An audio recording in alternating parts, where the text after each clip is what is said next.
अंगा पोराला बारीक आहे पण गुणांना मोठीचा हाल हाय बर का. गुजरात महाराष्ट्रात आमचं उत्पादन जास्तच नाही लक्षात येत. ते म्हणतात ना आधी असते हिरवी नंतर होते लाल. जपून खा मला नाही तर होतील तुमचे हाल. अजून डोक्याची टूप पेटली नाही वय. काय म्हणता कळलं माझं नाव. अगदी बरोबर वाटलं का माझं नाव हाय मी लवंगी मिरची. एवढ्या शाण्यासारखं माझं नाव चटशी वागलं. मग खुळ्यासारखी मी कुठली म्हणून काय विचारता. आवाज सुना असणार कुठली कोल्हापूरचीच की. तू मासे म्हणून चालते गरम मसाल्यात मिठाच्या खालोखात आमचंच नाव आहे बघा. तिखटा मिठा शिवाय जेवणात चौधरी आहे का.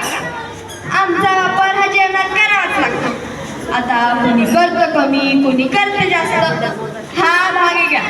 पण म्या म्हणते पापणीला सोसत नसेल तर कशापायी आमचा वापर करावा जास्त. माणसाने विनाकारण त्याच्या जीभेचे चोचले पुरवत राहावं हे तरी बरं आहे का. आता आमचे प्रकार बी बरेच आहेत. कोल्हापुरी गोमांकी लवंगी.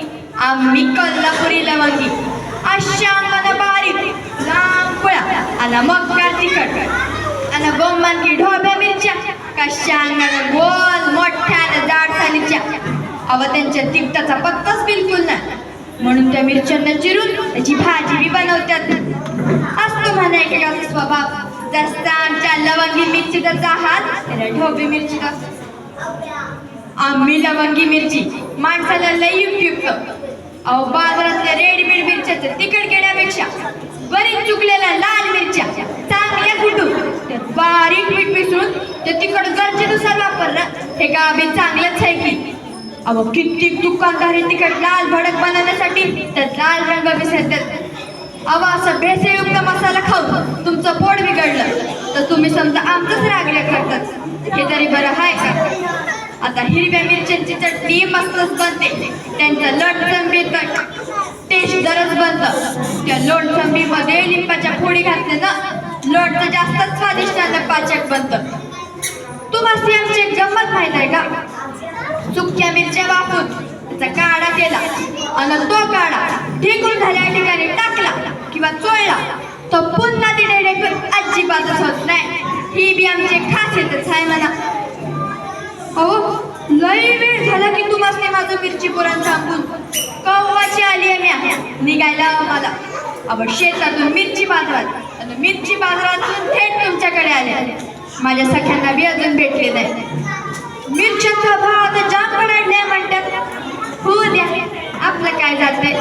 ज्याच्या खिशात दाम त्याचं होईल काम.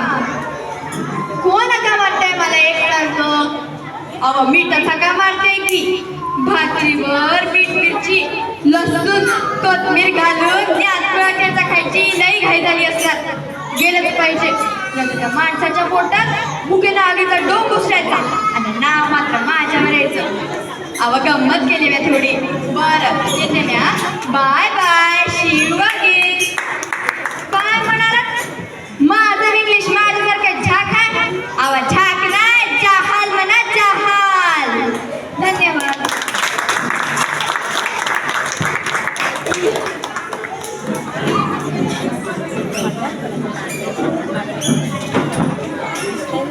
तुमच्या एकदम नाच खुळा कोल्हापूरची लवंगी मिरची नाच खुळा. आता आपल्या पुढे